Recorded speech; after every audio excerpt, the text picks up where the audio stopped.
আপনার এই পুকুরটা কত শতক? এটা প্রত্যেকটাই আমার 20 শতক 22 শতক এরকম। আপনার তো টোটাল পুকুর 5টা, 5টাতে শিং মাছ। 5টা দেশি মাছ। আপনার তো ব্রাকের যে মাছটা ছিল এই পুকুরটা আজকে হারভেস্ট করছে, এই তো? এটা। আজকে কত মন নিবে মাছ? আজকে কত হবে? 50-60 মন হবে। 50-60 মন। আপনার কত টন খাবার গেছে পুকুরে? আমার এই পুকুরটা মধ্যে 5 টনের মতো খাবার গেছে। তাহলে 100 মনের উপরে হতে পারে আশা করা যায়। মাছটা কটা কেজি আসছে মোটামুটি? কি কষটা কোনো কাউন্ট করেছেন আপনি?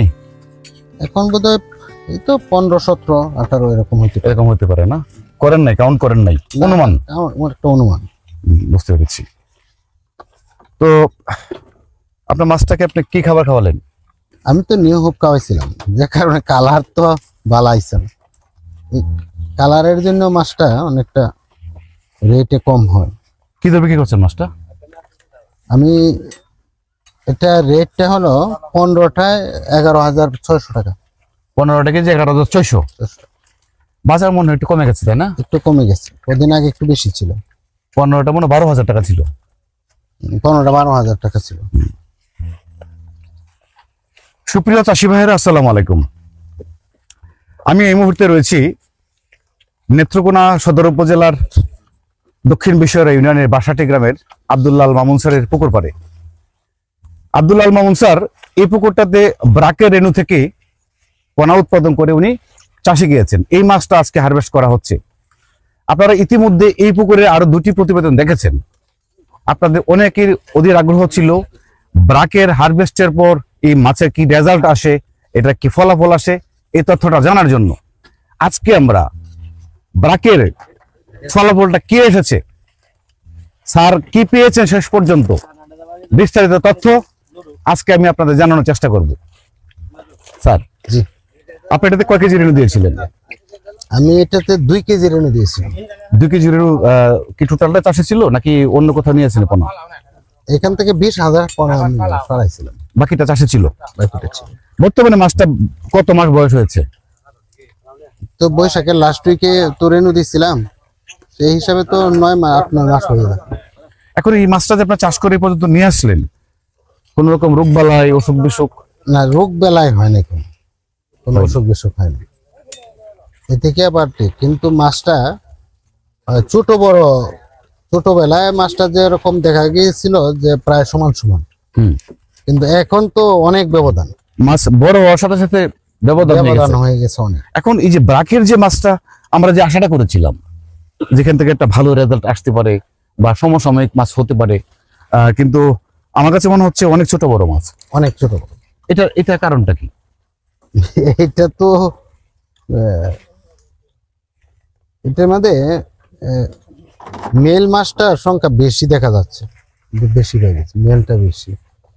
ছোট বড় তো হয়ে গেছে, কিন্তু আমি তো আশা করেছিলাম যে মাছটা একটা কাছাকাছি থাকবে, কিন্তু থাকে না, অনেক ছোট বড় হয়ে গেছে। অনেক ছোট বড়। কিন্তু আমরা যখন ওটার সংখ্যা বেশি, ভিডিওটা যখন করলাম তখন কিন্তু মাছটা সমসাময়িক ছিল। সমসাময়িক ছিল। যখন মাছটা বড় হতে থাকে আস্তে আস্তে মাছটা ব্যবধান হতে থাকে। এখন আপনি যে আরেকটা পুকুরে আপনি ব্রাকের রেণু থেকে চাষে গিয়েছেন, ওইটা কি অবস্থা? ওইটা এখন এই যে 100 কেজি আছে। এটা কত শতকে কত হাজার? এটার মধ্যে 4 কেজি রেণু দিয়েছিলাম আমি, 10 কাটা, এক একর 4 কেজি। 4 কেজি পুরোটা চাষে আছে? পুরোটাই চাষে আছে। কত লক্ষ মাছ হতে পারে পুকুর এখন? 5-6 লাখ তো হবে। 5-6 লক্ষ হবে। এখন একসাথে কত কেজি খাচ্ছে? এখন একসাথে আমি 25 কেজি দিই, খাই বেশি কিন্তু বেশি দিই না। এখন তো টান টান করে খাওয়াচ্ছে। টান করে খাওয়াচ্ছে। এখন এই যে আপনার যে মাছটা হারভেস্ট করছেন ব্রাকের, এটা কাঙ্ক্ষিত রেজাল্ট তো আমরা পাচ্ছি না। না, আমি তো কাঙ্ক্ষিত জায়গায় পৌঁছতে পারি নাই। তার মানে কি আমরা কি তাহলে ব্রাকের দিকে অগ্রসর হব না? না, এটা আমি খুব উৎসাহিত করি না, আবার নিরুৎসাহিত করি না, কারণ আমি সাফল্য হতে পারি নাই তেমনটা, কিন্তু আরেকজন হতে পারে, না হতে পারে, আরেকজন সফল আরো সফলতা আসতেও পারে। সফলতা এখন ব্রোডে একটু সমস্যা ছিল মনে হচ্ছে আমার কাছে, এরকমটাই মনে হচ্ছে যে ব্রোডটা ওরা যেটা বলছিল যে বড় মাছের বোর্ড, এরকম না।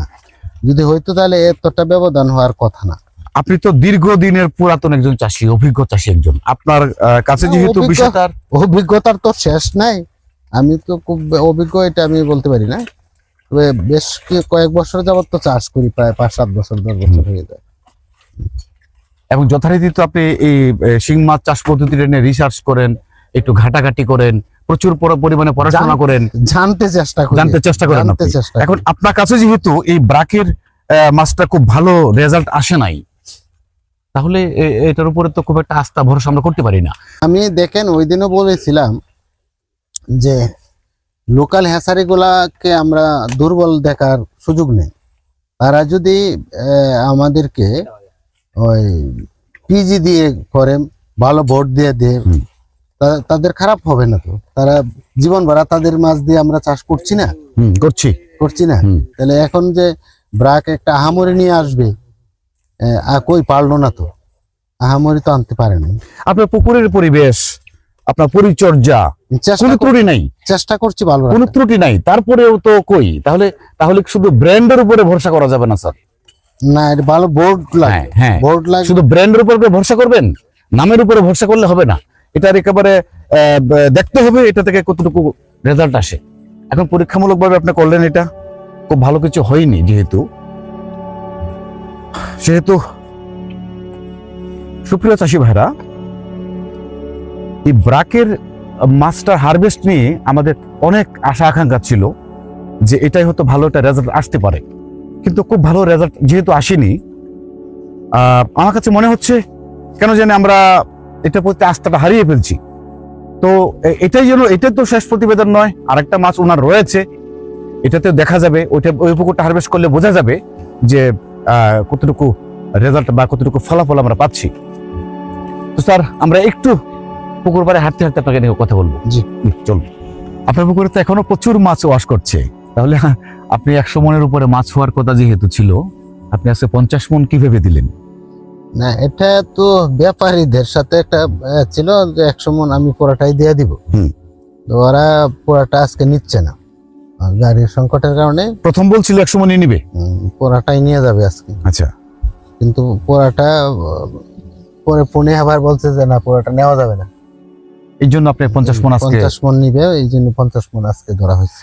এখন এই ব্রাকের মাছ, আমার বিশ্বাস ছিল যে মাছটা ছাঁটাই করতে হবে না, বাছাই করতে হবে না, আমিও তো এটা আশা করছি। কিন্তু আপনি তো বাছাই করলেন, এবং ছোট মাছও প্রায় কত মন হবে এখানে? হ্যাঁ, ভালোই হয়েছে। 5 থেকে 6 মন যেতে পারে। না, একটু বেশি বোধহয়, বেশি হবে? 7 মনের উপরে হয়ে যাবে। এখন এই যে 50 মন মাছে যদি আপনার 7 মন মাছ, ছোট মাছ হয়, ছোট মাছে। তাহলে কি হলো এটা? না, এটা তো অনেকটা আমি আসলে, দুঃখজনক।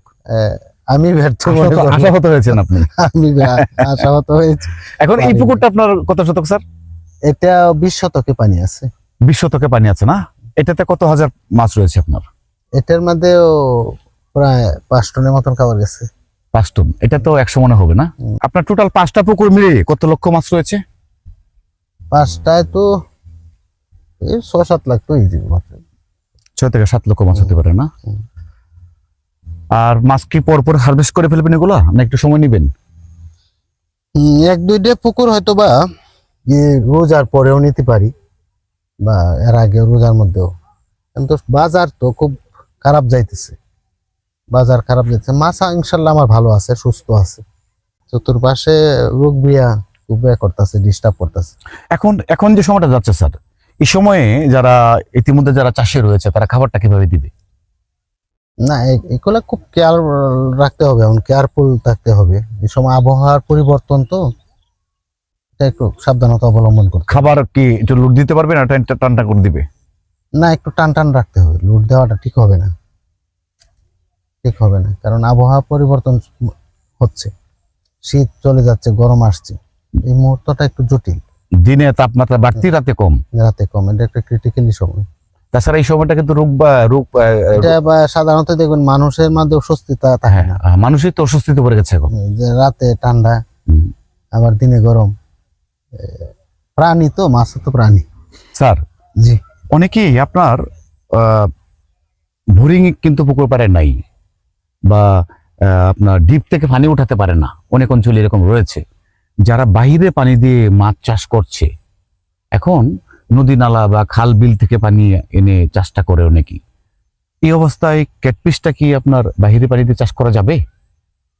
আমার মনে হয় শিং মাছ চাষটা বাইরের পানি খুব ভালো রেজাল্ট হবে না, কারণ বাইরে এটা তো ভাইরাসে ধরে অনেক সময়, আর বাইরের পানিটা তো আপনার অরক্ষিত, ব্যাকটেরিয়া থাকে এটাতে। ব্যাকটেরিয়া থাকে বেশি। আমার মনে হয় যে খুব ভালো হওয়ার কথা না। এখন আরেকটা বিষয় হলো যে অনেকেই শিং মাছে বাংলা মাছ মিশ্র হিসেবে দিতে চায়, এটা সুবিধা কতটুকু হতে পারে? শিং মাছের সাথে আসলে মিশ্র চাষটা হয় না। আমি কয়েকবার ট্রাই করে দেখেছি, শিং মাছে অন্য মাছটা টিকানো যায় না, লস হয়ে যায়। এটা কারণটা কি, ঠিক না কেন? এটা শিং মাছটা কিন্তু আপনার অতি ঘনত্বে এটা অবস্থান করতে পারে, হুম। বাঁচতে পারে, এবং অক্সিজেনের তার খুব ঘাটতি পড়ে না। ঘাটতি হলেও সে অক্সিজেন ধারণ করে রাখতে পারে। হুম। আর অন্য মাছগুলা সমপরিমাণে অক্সিজেনটা ধরে রাখতে পারে না, যে কারণে দেখা যায় যে শিংয়ের মধ্যে অন্য মাছটা টিকে না, এক দ্বিতীয়তে থাকলেও শিংয়েরও ক্ষতি করে। আপনার শিং মাছের রেণুটা কখন আসবে? শিং মাছের রেণুটা পাবদা তো অলরেডি ফাল্গুনি আসা যায়, ফাল্গুনের প্রথম সপ্তাহে বা দ্বিতীয় সপ্তাহে চলে আসে। চলে আসে, ফাল্গুনে আসা যায়। কিন্তু শিং মাছটা চৈত্র মাসের রেণু আসে, তবে প্রোটেকশন কম হয়। বৈশাখ মাসে প্রোডাকশনটা বেশি হবে। একটু বেশি হবে বৈশাখ জ্যৈষ্ঠীতে। তাহলে চৈত্র মাসের মাঝামাঝি হয়তো কিন্তু চৈত্র মাসের পোনাটা আবার একটু ভালো হয়, হৃষ্ট হয় বেশি। একটু ভালো হয়।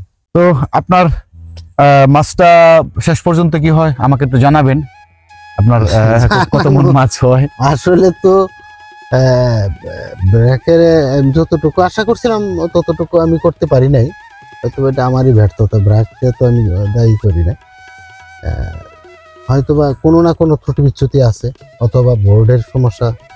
ব্র্যাকের যে বোর্ড আমি দেখি নাই কখনো, তারা বলছে ভালো বোর্ড, ভালো ভ্যাকসিন দিবে, তো সেই বিশ্বাসে আমি আনছিলাম। একেবারেই খারাপ হয়েছে এটাও না, তবে ছোট মাছের সংখ্যাটা একটু বেশি হয়ে গেছে। তো ছোট মাছটা বেশি হলে তো আশা অনুপাতে রেজাল্ট হলোই না। না, কাঙ্ক্ষিত জায়গায় পৌঁছে গেছে, না, হয় নাই তো। কাঙ্ক্ষিত জায়গায় পৌঁছে গেছে না। যদি আপনার ব্রড ভালো হয়, 100% পিজিতে হয়, তাহলে এত ব্যবধান তো হওয়ার কথা না। এটা আমিও তো তাই ভাবি, যে এর তো ব্যবধান তো হওয়ার হওয়ার কথা কথা না, না। কিন্তু হয়েতে গেল। তো সুপ্রিয় চাষি ভাইরা, আপনাদের অনেক অধীর আগ্রহ ছিল যে ব্রাকের মাছটা হারভেস্টে কি হয় সেটা জানার। আশা করি বিস্তারিত তথ্য আপনারা ইতিমধ্যে পেয়ে গেছেন। স্যারের বাকি পুকুর 4টে পুকুর রয়েছে আরো, এগুলোর ওনার বর্তমানে সবগুলা মাছই প্রায় বিক্রি উপযুক্ত হয়ে গেছে। বাজারের দরের জন্য উনি আপাতত মাছগুলো ছাড়ছেন না, হয়তো রমজানের পর ছাড়তে পারে বা রমজানের মাঝামাঝি হয়তো ছাড়তে পারে। তো স্যারের জন্য আমার জন্য আপনারা দোয়া করবেন। জি, দোয়া চাই, দোয়া করবেন। আপনাদের সকলে সুস্বাস্থ্য এবং দীর্ঘায়ু কামনা করছি। সকলে ভালো থাকুন। আসসালামু আলাইকুম।